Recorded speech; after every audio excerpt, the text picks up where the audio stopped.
It's gonna be coming up a little bit later on, I saw on the agenda, but the law enforcement support issue at the election. There are a couple of options, and I had a chance to chat with the chief and also earlier this week about it. And when we get down to it, we'll get into it a little bit, but I think we definitely need to make sure we get something done. I've talked to some citizens that are to the point where they will support just about everything and anything to see our law enforcement grow in this community, because they like the job that's getting done. This was their words, not mine, and they just want to see the police continue to be supported. So you might even get like a citizens group together to help campaign for this if need, we do put it on the ballot. Okay.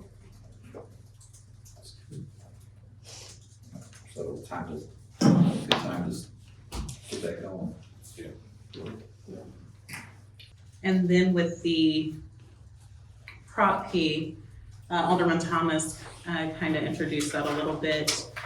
Unfortunately, Truesdale does not qualify to go out for a Prop P due to the population size. We do not fall into any of the categories that allows for us to go out for that. So I did send you an email from Missouri Municipal League giving us our options of what we can do.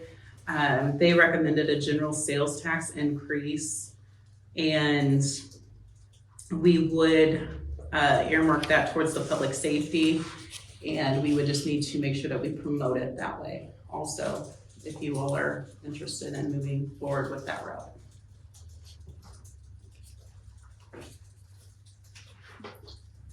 I saw probably a 3-4 up on it. I don't know much about it. Basically, our options are very limited. Yeah. A city our size right now.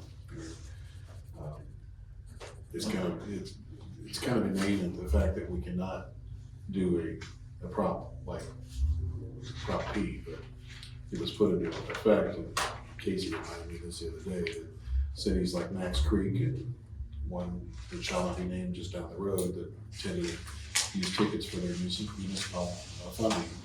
They're rooted for other communities our size, and so we have different routes we have to look at. I can remember, I believe, John Griesheimer, he was senator, was a big battler in this whole thing. And actually helped pass this, not to penalize Truesdale, but more so some of those other communities. So at this point, just to kind of give you a little bit of an idea of where we're at on the sales tax, currently Truesdale's at an 8.725%, and that's mixed with it's a combined tax with the Missouri at a 4.23%, the Warren County at a 2.5%, and Truesdale at a 2%. So basically what that would do is increase our sales tax for Truesdale 0.5%, which would bring us to 9.23%.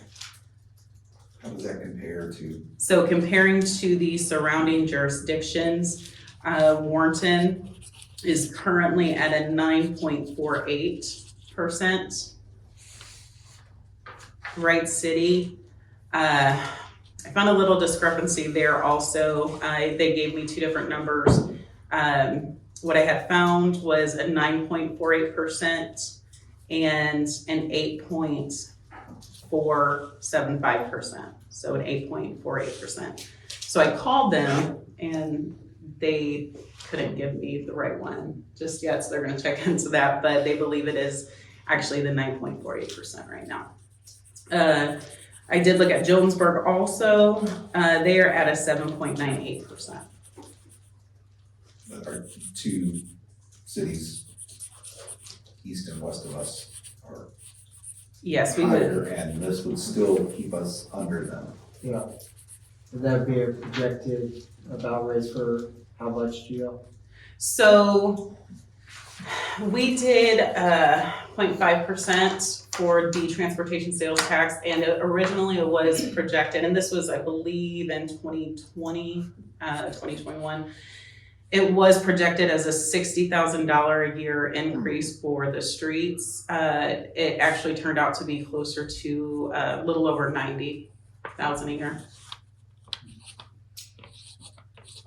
So Chief, with that kind of a projection, what kind of a difference would that make? This year's budget is just under 400,000 for the police department. That includes payroll for full-time employees and part-time. All capital improvements, maintaining current equipment and things like that, training, all of it.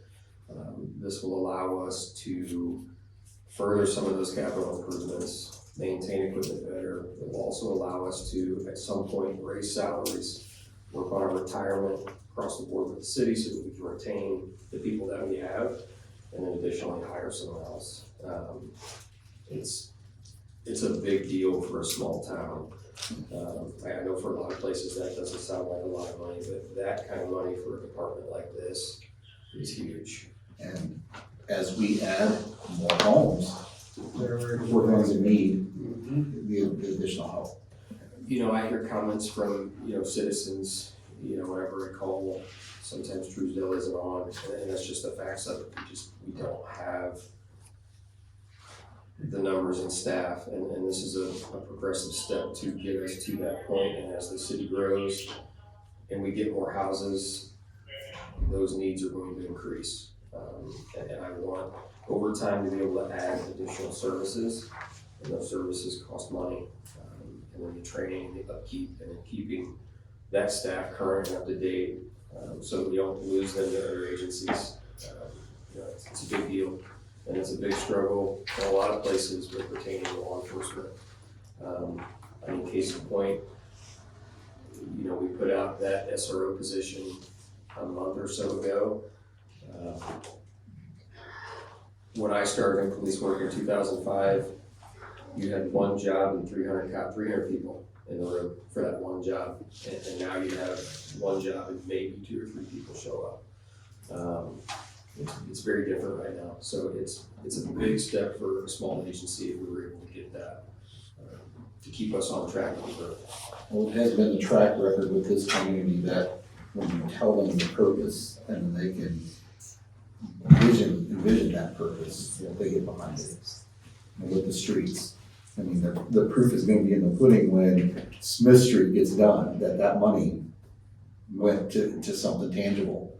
And the proof will be in the pudding when we have another officer. I mean, that's, everything you said is great. And I agree with you, being where we're at, we totally agree with you. But that another officer is what the citizens are gonna see. Am I right, Gail and Alfred? Another officer. That's what that means. And realistically, unfortunately, that amount of money would probably only pay for, like, let's say a full-time officer. Right. So in the scheme of things, it's not an excessive amount of money. Right. Right. By the time, everything that's paid. Salary, insurance. Yeah, the equipment, from the prices that I was used to paying in 2019 when I was promoted to what companies are requesting now is drastically different. And they don't cut us a break, because we're a small city. We pay the same prices that large municipalities pay, and you're stuck because a lot of the equipment that we have, there aren't too many vendors that you can go to. So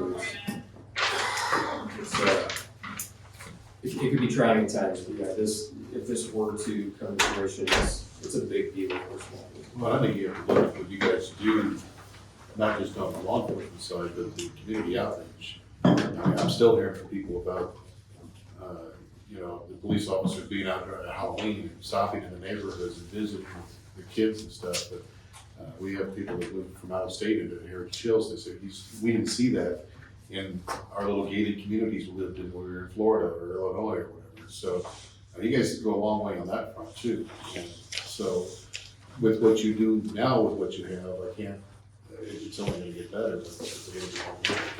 I would think so. And we have a really, really good staff, and even our part-time officers step up to the plate when I know they're busy with full-time jobs and they have families. I couldn't have more respect for them. I mean, they show up pretty much no matter what. So this will just increase that ability.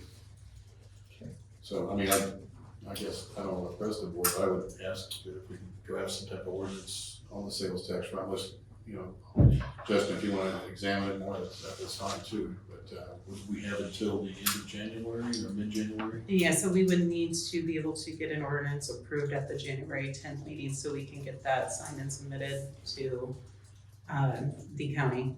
Well, if we drafted an Yeah. ordinance, doesn't mean we have, it has to get approved. Yeah, I'd like to see it get drafted, I just wanna make sure, you know, like. Right, look at, yeah, I understand. Yeah, it would need to be approved on the 10th. Yeah. That's what, yeah. And what Missy just handed you this is the details of what the 2% sales tax that the city of Truesdale currently has. And with the capital improvements and the transportation sales tax, those are specifically towards those projects. Right. So we cannot utilize those for any other items. Yeah, no, I don't see a problem with it, you know, I think it'd be definitely for a great cause, that's why I make sure that I don't, you know, what it is for, so.